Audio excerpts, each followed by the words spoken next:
Hello students, welcome to the next lecture number 2। और यहाँ पे हम रैपिडली रिवाइज करेंगे एंगुलर एक्सेलरेशन क्या है।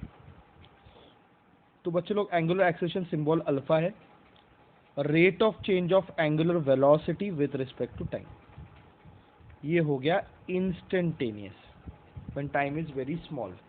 और अगर आपको एवरेज चाहिए तो it is omega 2 minus omega 1 upon T. Omega 1 क्या है? Initial angular velocity. ओमेगा 2 क्या है? Final angular velocity. ओके बच्चों, तो ये याद रखो। अभी आप मुझे बताओ, अगर मैं लिखता हूँ alpha is equal to omega को मैं लिख सकता हूँ 2πn2 minus 2πn1 upon t, because we know omega is 2πn।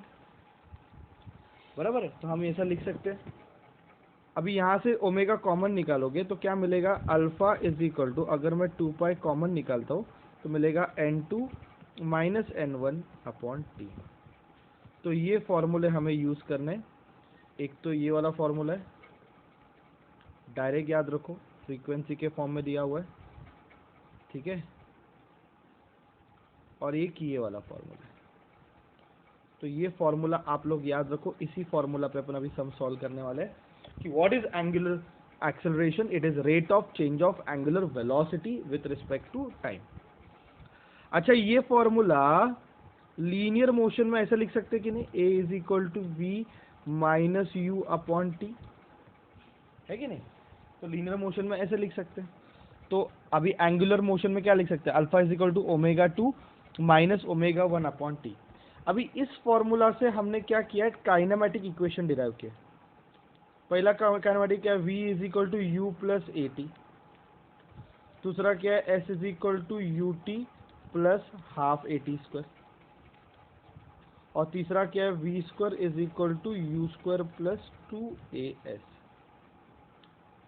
ये तीन काइनेमेटिक इक्वेशन हमने ढूंढ के निकाले हैं।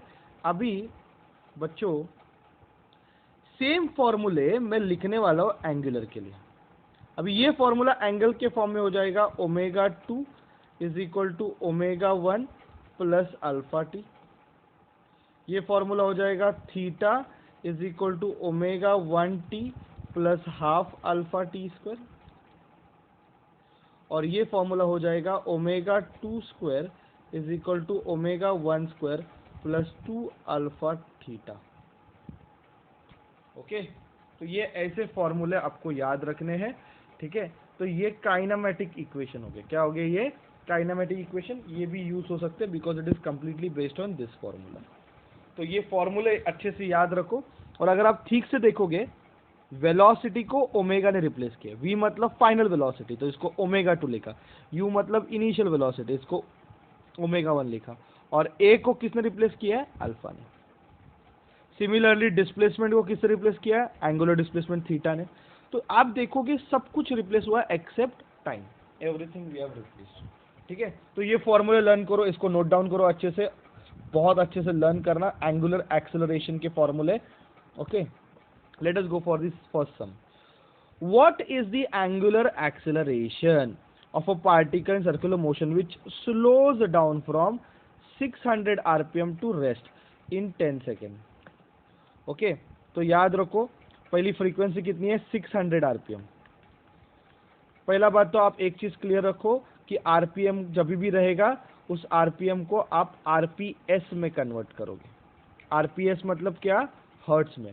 कैसे कन्वर्ट करोगे? Divide by 60। कैलकुलेशन याद रखो। तो 600 अपॉन 60, ये आ जाएगा 10 hertz, right. What is second frequency? It comes to rest, और कितने टाइम में होता है? 10 सेकेंड में, ठीक है बच्चों। तो ये सारे वैल्यूज आपको दिए हुए हैं। I think it is clear to you कि फ्रीक्वेंसी इनिशियली कितनी है? 600 है, और 600 से रेस्ट में चला गया। तो 600 आरपीएम था, आरपीएम को हर्ट्स में कन्वर्ट किया, और फ्रीक्वेंसी 0 है। हमने को क्या फाइंड करने का? Angular acceleration. फॉर्मूला लर्न किया अपन ने, पहले अभी लिखवाया था, it is n2 minus n1 upon T. तो it is 2π, what is n2? 0 minus 10 upon 10, बराबर है। ये 10 10 कैंसिल हो जाएगा, आंसर आएगा -2π मतलब आंसर आएगा -6.28 रेडियन पर सेकेंड स्क्वायर। कितना आएगा? 6.28 रेडियन पर सेकेंड स्क्वायर। पाई की वैल्यू मैंने कितनी सब्स्टिट्यूट की है? 3.14। ठीक है, तो ये याद रखो। नेक्स्ट बहुत इजी सम्स है। If the frequency of the particle performing circular motion increases from 60 RPM to 180 RPM. Okay, तो फ्रीक्वेंसी कितना? 60 आरपीएम से कितनी हो गई? 180 आरपीएम हो गई। अच्छा बताओ, आरपीएम चलेगा क्या? नहीं चलेगा, अपने को सेकंड में चाहिए। ऑप्शन में देखो सारे सेकंड लिखा हुआ है, तो अपने को आरपीएम तो बिल्कुल नहीं चलेगा, तो अपन इसको सेकंड में कन्वर्ट करेंगे। आरपीएम को आरपीएस में कैसे कन्वर्ट करेंगे? डिवाइड बाय 60 करो, आंसर आता है 1 hertz. Same way divide by 60 करो, आंसर आता है 3 हर्ट्ज। बराबर है। अभी अपने को क्या फाइंड करने का? We need to find angular acceleration. Formula क्या है? 2 पाई n2 minus n1 upon t। तो पाई की वैल्यू सब्स्टिट्यूट करनी है 3.14। What is n2 minus n1? n2 is 3 minus 1 upon time. कितना टाइम के बाद? 20 सेकेंड। उसने सामने से बोला कि 20 सेकेंड के बाद, तो ये 20 है। ओके, तो इसका आंसर आएगा 6.28 इंटू 2 अपॉन 20। बराबर कि नहीं? 2 1 जा 2 10 जा, डिवाइड बाय 10 है, तो इसको कैसे लिख सकते? 0.628 रेडियन पर सेकेंड स्क्वायर। और ये हो गया ऑप्शन नंबर सी।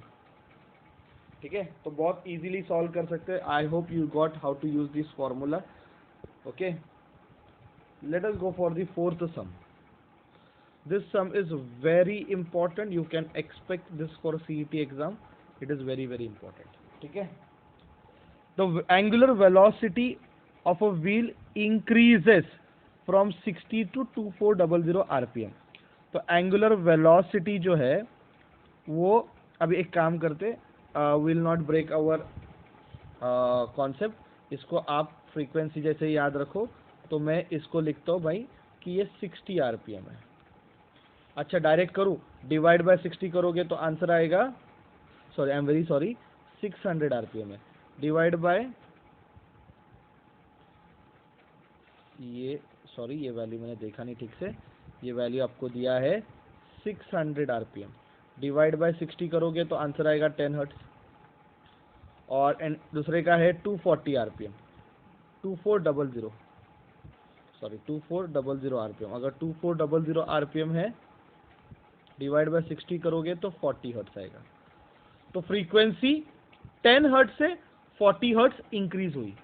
कितने टाइम में इंक्रीज हो गई? 10 सेकेंड में। टाइम दिया हुआ है 10 सेकेंड में इंक्रीज हो गई। हमें फाइंड करना है number of revolution in this time. कितने रिवोल्यूशन होते हैं हमें फाइंड करना है। मतलब 600 से 2400 आरपीएम, इतना फ्रीक्वेंसी जब बढ़ा तो कितने रिवोल्यूशन होते हैं। ओके, मैं ना सबसे पहले ना अभी पहला फाइंड करता हूँ अल्फा। हमेशा ऐसे केस में अल्फा फाइंड करने का फॉर्मूला क्या है? 2 पाई n2 minus n1 upon T. बराबर है, तो 2 पाई में रखो आंसर को, n2 minus n1, 40 minus 10, 40 minus 10 कितना? 30 अपॉन 10। ये कैंसिल हो गया, आंसर आएगा 6 पाई रेडियन पर सेकेंड स्क्वायर। अभी बच्चों मैं इससे थीटा फाइंड कर सकता हूँ कि वो कितने एंगल बनाता है। उसकी फ्रीक्वेंसी 10 हर्ट्ज से 40 हर्ट्ज में बदलने के लिए कितने उसने एंगल बनाए।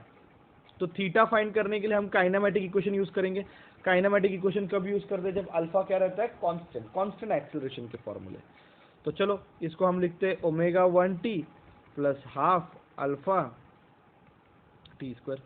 ओमेगा 1 का वैल्यू 2 पाई n1, n1 कितना दिया है? 10 इंटू 10 प्लस हाफ अल्फा की वैल्यू कितनी आई? 6 पाई इंटू 10 स्क्वायर, 10 स्क्वायर 100 है टाइम ये।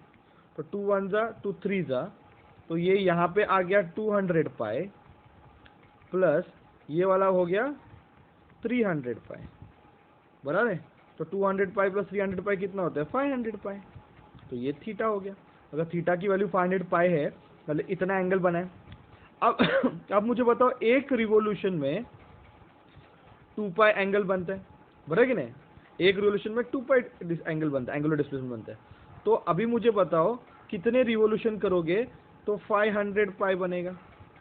अपने को तो यही फाइंड करना है ना, कितने रिवोल्यूशन बने। तो आंसर क्या आएगा? 500 पाई अपॉन 2 पाई, पाई पाई कैंसिल, आंसर कितना आएगा 250, तो इट इज 250 रिवोल्यूशन, इतने रिवोल्यूशन अपन करेंगे। तो बेसिकली कितने रिवोल्यूशन करने के लिए हमने को डिस्प्लेसमेंट फाइंड होना वाला है। तो कभी भी ऐसा क्वेश्चन नहीं, यू हैव टू फाइंड कितने रिवोल्यूशन हुए। ओके, ऐसा क्वेश्चन जब आता है तो हमने को ये मेथड यूज करनी है बच्चों। Okay, thank you very much all of you.